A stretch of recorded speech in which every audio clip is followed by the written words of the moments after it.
இதையெல்லாம் தாண்டி இது எங்கே பழி தங்க மேலே வந்துருமோன்னு பதறி போய் நைட்டு 9 மணிக்கு மாண்புமிகு சட்டத்துறை அமைச்சர் திரு நிர்மல்குமார் அவர்கள் ஒரு பேட்டி கொடுக்குறார். அதுவும் பேட்டி கொடுக்கறது விளக்கம் கொடுத்தா பரவாயில்ல, ஆனால் அவர் என்ன சொல்கிறார், ஒரு தனி மனிதனை பற்றி பாடி ஷேம் பண்ணி பேசுகிறார். விசாரணையின் போது சிறுநீர் கழித்தவர்களுடைய வரலாறு தெரியும். அனிதா ராதாகிருஷ்ணன் என்ன ரவுடி, அவர் அனிதா ராதாகிருஷ்ணனால் தென்னகத்தில் வந்து அமைதிக்கு குந்தகம் விளைவிக்கிறாரு, அனிதா ராதாகிருஷ்ணன் கட்ட பஞ்சாயத்து செய்கிறாரு, இப்படிலாம் யார் சொல்கிறாருன்னா, உசிலம்பட்டியில் 420 புகார் கொடுத்த உக்கரபாண்டிங்கிற ஒருத்தர் இதே சட்டத்துறை அமைச்சர் திரு நிர்மல்குமார் மேலே நில மோசடி புகார் கொடுத்துருக்கிறார். உக்கரபாண்டிங்கிறவர் உசிலம்பட்டியில். இப்படி 420 நிர்மல்குமார் வந்து திராவிட முன்னேற்ற கழகத்தினுடைய சட்டமன்ற உறுப்பினரை பார்த்து ரவுடிங்கிறதும் கட்ட பஞ்சாயத்து செய்துன்றதும் இதெல்லாம் என்ன மாண்பு? ஒரு சட்டத்துறை அமைச்சர் பொதுவெளியில் பத்திரிகையாளர்களை பார்த்து பேசும்போது உங்கள் மேல் சுமத்தப்பட்டிருக்கிற குற்றச்சாட்டை தவறு இல்லைன்னு மறுத்து பேசுங்க, இல்லை நாங்கள் சொல்லக்கூடிய குற்றச்சாட்டு உண்மைக்கு புறம்பானது நீங்கள் பொதுவெளியில் எடுத்து போடுங்க. அதை விட்டுட்டு நீங்கள் வந்து தனி மனிதரை தாக்குகிற வகையில் நீங்கள் பேசுகிறீங்கன்னா இது எப்படிப்பட்ட சர்க்கார்? ஆதவர்ஜுனா நேத்திக்கு ஒரு பேட்டி கொடுக்குறார்.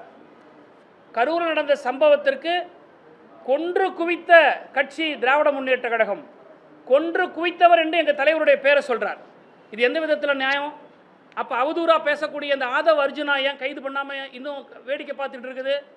யாரை ரவுடின்னு சொல்கிறாரு திரு நிர்மல்குமார்? இன்றைக்கி மரிய வில்சன் நிதித்துறை அமைச்சராக இருக்கிறாரு, வீடு பூந்து தாக்கி இருக்கிறார். அதுக்காக இன்றைக்கு நீதிமன்றத்தால் சம்மன் அனுப்பப்பட்டு, ஏன் வாரண்ட் அனுப்பப்பட்டு நீ வந்து ஆஜராகுன்னு சொல்லியிருக்கிறாங்க. ஒரு பவுடர் மினிஸ்டர் மேலே குற்றச்சாட்டு இருக்குது, ஸ்ரீவைகுண்டம் சட்டமன்ற உறுப்பினர் மேலே குற்றச்சாட்டு இருக்குது, அமைச்சர்கள் திரு நிர்மல்குமார் மேலே 420 இருக்குது. இப்படி கிரிமினல் அடங்கிய கேபினட்டை வைத்துக்கொண்டு, இன்னும் சொல்லப்போனால் கேபினட்டுடைய தலைமை அமைச்சராக இருக்கக்கூடிய திரு விஜய் மீது குதிரை பேர ஊழல் குற்றச்சாட்டு சுமத்தி இருக்கிறோம். திரு வைகோ பேசியிருப்பதை வந்து நான் இதே 2 நாட்களுக்கு முன்னாடி ஊடகங்களில் நான் சொல்லியிருக்கிறேன். அப்போது கிரிமினல் பின்னணி கொண்ட கேபினட்டாக தான் இருக்கிறது, குற்றவாளிகள் நிரம்பிய கேபினட்டாக இருக்கிறது. இப்படி கிரிமினல் பின்னணியும் குற்றவாளிகள் நிரம்பிய கேபினட்டாக இருக்கக்கூடிய தாவேக அரசாங்கம் திராவிட முன்னேற்ற கழகத்தை பார்த்து கேள்வி கேட்பதற்கு துளியும் அருகதை இல்லை. எப்படி நீ சொல்லலாம்? ஒரு விசாரணைக்கு வந்து அழைச்சிட்டு போகும்போது உடையிலேயே சிறுநீர் கழிச்சவன்னு சொல்கிறதுக்கு வெக்கமா இல்லை? இது ஒரு தனி மனிதத்தினுடைய ஒழுக்கம் இருக்கா உங்களுக்கு? உங்களுக்கு யாராவது எந்த அமைச்சருக்காவது மாண்பு இருக்கா? பொதுவெளியில் எப்படி காலில் விழுந்தா கூட நாங்கள் சேர்த்துக்க மாட்டோங்கிறீங்க. அப்போ என்ன தூத்துக்குடி எஸ்பி அனிதா ராதாகிருஷ்ணன் காலில் விழுந்தாரா? 5 மணி நேரம் என்ன நடந்து உள்ள?